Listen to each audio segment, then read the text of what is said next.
అంటే అన్ని అన్ని రకాలు మనం చూస్తాం. మ్మ్. ఇవన్నీ కూడా మనం మనకి జీవితంలో ఎదురవుతూ ఉంటాయండి. అవును సార్. అదే తప్పదు అవన్నీనండి. అలాంటిది చూసి కూడా మనం నిలబడి ధైర్యంగా ఎస్ రేపటి రాబోతున్నటువంటి రోజు మనది ఇది కాదు, మనది ఇంకోటి ఏదో, అది ఏంటో ఇప్పుడు మనకు తెలియదు అని ఆ నమ్మకం ఉండింది అప్పటికే. ఉండేదండి. ఆ క్షణం కూడా ఉండేది. అక్కడి నుంచి మరి మీరు దీనికి రావడం అన్నది అది ఎలా జరిగింది సార్, దట్ ఆ ప్రాసెస్?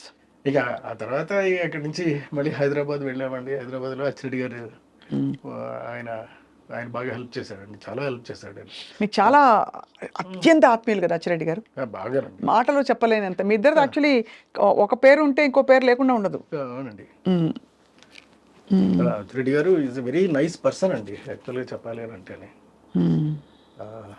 అంతటి నిస్వార్థపరుడిని లేదా అంతటి విశాల హృదయం ఉన్నవాడిని నేను చూడలేదండి. మ్మ్. అతను వచ్చి హైదరాబాద్లో ఒక కంపెనీ పెట్టాడండి, స్వీట్స్ కంపెనీ. దానికి మా నాన్నగారు కూడా పనిచేసేవారు. మ్మ్. అప్పుడు చిన్న టీవీఎస్ 50 అలాగని పాత సెకండ్ హ్యాండ్లో కొరి నాకు ఇచ్చి నువ్వు వెళ్ళి మెడ్రాస్ వెళ్ళి ట్రై చేయి అంటే నేను ఇక్కడికి వచ్చానండి మెడ్రాస్. నెలకు వచ్చి 3,000 రూపాయలు మొత్తం మీద అటు చేసి ఇటు చేసి పోగేసి మొత్తం మీద తనకి పంపించబడ్డాను. 3,000 రూపాయలా సార్? ఆ 3,000 రూపాయలతోటి నేను తిరుగుతూ ఉండేవాడిని అండి. ఏదో రకంగా మొత్తం మీద మనం వేషాలు సంపాదించాలి అని వేషాల కోసం నానా ట్రైలు చేశానండి. వాళ్ళ జంజాల గారిని కలిశాను, దాసరి నారాయణరావు గారిని కలిశాను. అప్పట్లో ఎవరు ఇవ్వలేదండి. వేరే ఏదో చిన్న చిన్న ఆటలలో ఏదో చిన్న వేషాలు ఏవో వేశారండి. బట్ అవి ఏమీ ఉపయోగపడవండి అవి. సో ఇలాగా ఒక జీవితం అయిపోయిందండి. అయిపోయిన తర్వాత ఇలా లాభం లేదురా, మనమే ఏదైనా ఆలోచిద్దాం అలాగని చెప్పేసి అప్పుడు జాగ్రత్తగా మేము ఒక వీడియో బిజినెస్ చేసేవాళ్ళం. చిన్న వీడియో బిజినెస్ అండి. వీడియోలో బాగా డబ్బులు వచ్చేవి. ఎందుకంటే అప్పట్లో ఏముంది, మాయాబజార్ లాంటి సినిమా ఇది కొన్నాం. మరి అది ఇప్పుడు ఇవాళ ఎన్ని లక్షలు ఎన్ని కోట్లు చెప్పలేము. అంటే ఇలాంటివన్నీ కూడా చేసుకుంటూ వెళ్ళిపోయామండి ఎక్కడికక్కడ మీరు. అంటే కాకపోతే అప్పుడు ఒక రకంగా మా అచ్చిరెడ్డి గారు నేర్పిందే మీకు చెప్తానండి.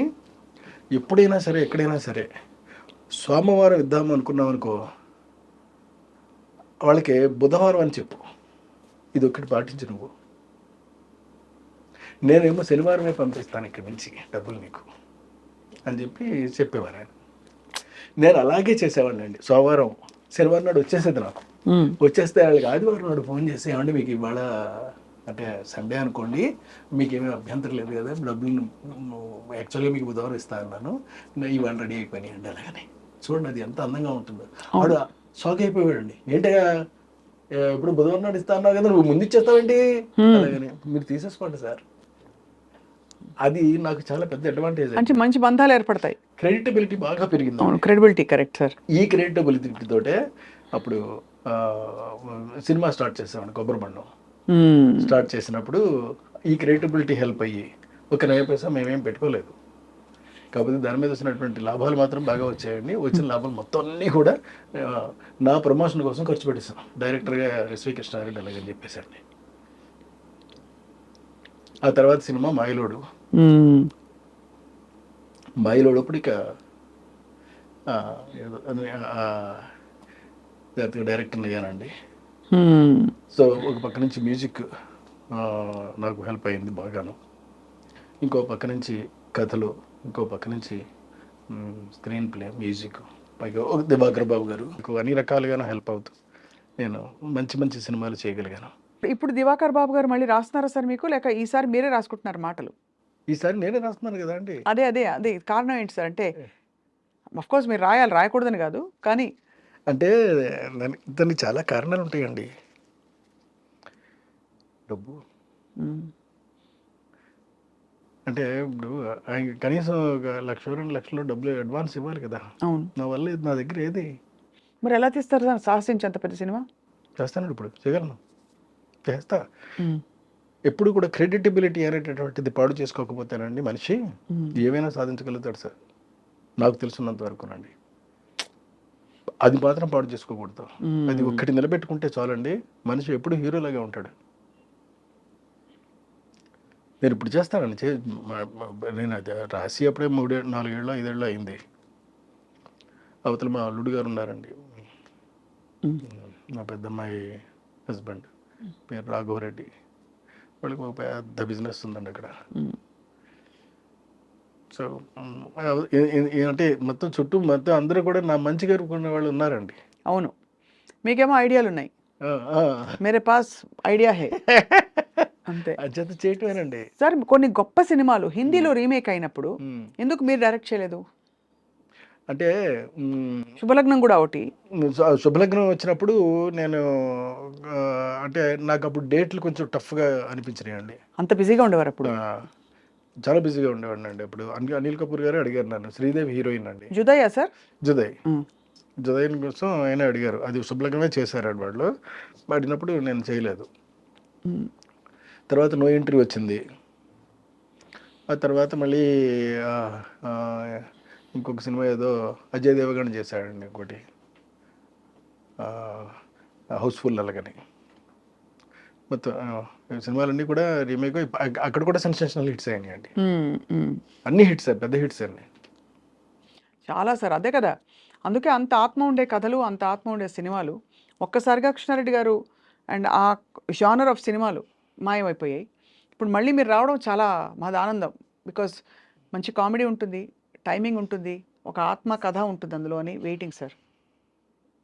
ఈ ద నాలెడ్జ్ కోసం. చైనీస్ విలనా సార్? అక్కడికి వెళ్ళి పట్టుకొచ్చారా, ఇక్కడే ఉంటారు ఆయన? లేదండి, చైనీస్ అక్కడి నుంచి చైనా నుంచి మంగోలియాలో ఉంటాడు ఆయన. ఎలా పట్టారు ఆయన్ని? ఇప్పుడు యాక్చువల్గా పట్టే పని మీద ఉన్నానండి, పట్టేస్తాను.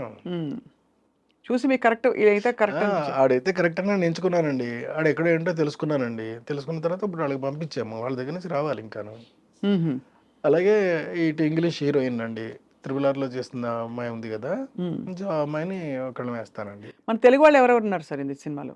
మలయాళ హీరో, ఇంగ్లీష్ హీరోయిన్, అదే మంగోలియన్ విలన్ కాబట్టి తెలుగు వాళ్ళు ఎవరు ఉన్నారు?